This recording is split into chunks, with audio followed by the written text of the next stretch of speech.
Welcome to Hood Champion Boxing Sports. In boxing, you find a way to win or you find a way to lose. But this is a tough one, man. Canelo and Jaime Munguia. I've had several people ask me. I guess they figure I got the Hood Champion crystal ball, right? Because I get so many of my predictions right. But I'm gonna tell you right now, I don't know with Canelo and Munguia. I think Canelo should get the decision, but I don't say that with a lot of confidence. But normally if I do a prediction, I'll say something crazy like, when so and so does X, Y, and Z, and he puts that heat on him, so and so's gonna run for the hills. And I got so and so by knockout, shit like that. I don't know if I don't really know what to say here, because let me tell you how unique Canelo and Munguia this fight is. This is the same thing as Jerome Boots Ennis and Terrence Crawford, as if they were going to fight. That's what it is. Canelo would be Crawford, Munguia would be Boots. It's the same damn thing. You got the guy with the experience, who's consistent, who's fought, I would say, better opposition, and who the boxing world holds in very, very high regard. Then you got the other guy who passes the eye test, who's younger, hungry, has a lot of fights, but doesn't quite have the experience, hasn't faced the same caliber of opposition. But it's kind of, you watch him and saying, man, this guy, he's got the goods. One thing I'll say about Canelo and Munguia, right?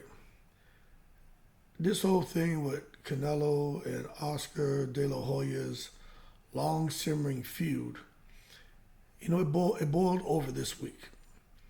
But when they started to exchange the verbal insults in English and Spanish, Oscar didn't look bothered, did he? Canelo looked upset.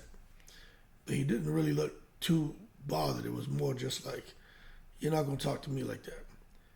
If you pay attention at the table, there's one person who looked real uncomfortable, and that was Jaime Munguia. So it seems that Oscar De La Hoya is all about the mind games. He even said that he woke up that morning with violence on his mind. So, of course, he was trying to get in Canelo's head. Just same way they tried with Ryan Garcia and the Haney team to allow certain things to happen to get in the head of Team Haney. And it worked. But in this case here, I'm not so sure he's going to end up getting the end result that he's looking for, because Jaime Munguia looked a bit more rattled. When you watch Canelo, when you watch Jaime Munguia, there's obviously mutual respect, but I just don't like this Munguia kind of being. I think it's too much respect he's showing him. Now, don't get me wrong. We know Freddie Roach don't care. Freddie Roach doesn't care. He's just a lot older now and battling with his Parkinson. But we know Freddie Roach is a fool. Freddie Roach will say something to you. But obviously he's sitting back and he's not saying much. But I know Freddie Roach isn't going to want Munguia to go in there and turn this shit into a tickling contest. He's going to want for Jaime Munguia to go in there and do the business to Canelo. Freddie Roach don't have time for the BS. He wants him to go in there and knock him out. But at the same time, when Freddie Roach said he was a little surprised at Oscar and what he said, and he kind of felt that Oscar is a little too old to be acting like that and a little bit unprofessional. So that made me feel a kind of way. Also, when you look at all this shit going on with the goddamn circus that refuses to leave town with Ryan Garcia and Devin Haney, I just think there's some distractions there. So when it comes to Golden Boy and Team Munguia, I think Munguia has everything it takes. I think he has everything it takes to beat Canelo.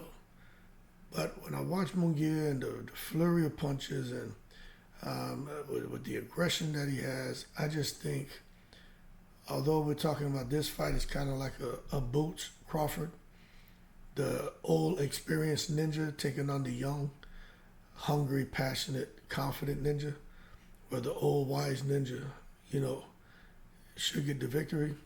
I think it's going to end up more like Terrence Crawford, Earl Spence, where you got the slick counterpuncher who's going to just pretty much wait for the aggressive, kind of oblivious, hungry, younger fighter who's going to sit back and just counter him and use his aggression, use his emotion, and I would say a lack of IQ to use it against him and find openings and put the bing-bings on him. So the way I got it is I don't think Canelo throws enough punches to really, for me to say maybe he'll knock him out. But if Canelo does knock him out, I say probably round 8. When Munguia comes out of the man, it's like charging your Tesla. We have a Tesla here, right? It's like when you first charge that shit and you get in the car, that shit's like boom, that shit just goes. So Jaime Munguia is going to come out the first few rounds like a fully charged Tesla, and Canelo's going to, for the most part, I think, be behind his high guard and defensive minded, looking for opportunities. But probably by round 4, you'll probably see Canelo start to pick it up a little bit more, and then you're going to see the tide of the fight starting to change. One thing about Canelo, he has a chin, he's got IQ, he's got power, he's got timing. And we saw with Derevinchenko, although Derevinchenko was more of a combination puncher, wasn't looking for single shots, but I mean, the openings were there. Now, of course, Freddie Roach may have tightened some stuff up with Munguia. Freddie Roach is qualified. We're not talking about Malik Scott. We're talking about Freddie Roach. So I just think it's an interesting fight. But I think by round 4, you start seeing Canelo kind of start to pull away and Munguia start to cut back on his punch output because of he's getting hit. And I think this is going to be another one of those things where you're watching Canelo and you're saying to yourself, okay, who can really beat him? You need to get David Benavidez in there. So that's how I see it. Canelo should decision Jaime Munguia. Knockout, I mean, it's possible, but Munguia's got a chin too. It's just amazing that it's taken almost 14 years to get Oscar De La Hoya and Canelo Alvarez in the same room. But there's some really bad blood. De La Hoya served him a cease and desist letter about him saying things about De La Hoya stealing money from fighters. De La Hoya didn't like that. So the bottom line is, I think, you talk about peeling scabs back, you know what I'm saying? I think this was a situation of not just peeling the scab back, but ripping the Band-Aid off of those wounds as well. And as a result, you got the two of those guys, sniping at each other and damn near coming to blows. But nonetheless, Oscar De La Hoya is trying with his mind games. But I think Munguia is a bad boy. I do. But there's something about Canelo, man. I think the high guard can make the difference, and counterpunching the fighter who's aggressive, and he's going to have his foot on the gas pedal. And I think Canelo's going to cause Jaime Munguia to downshift. I think twice about letting his hands go. And ultimately, on the judges' scorecards, I'm 99% sure Canelo gets a decision. Simple. That being said, y'all keep cool. Shout out to the veterans, 7 continents. I'm in the breeze.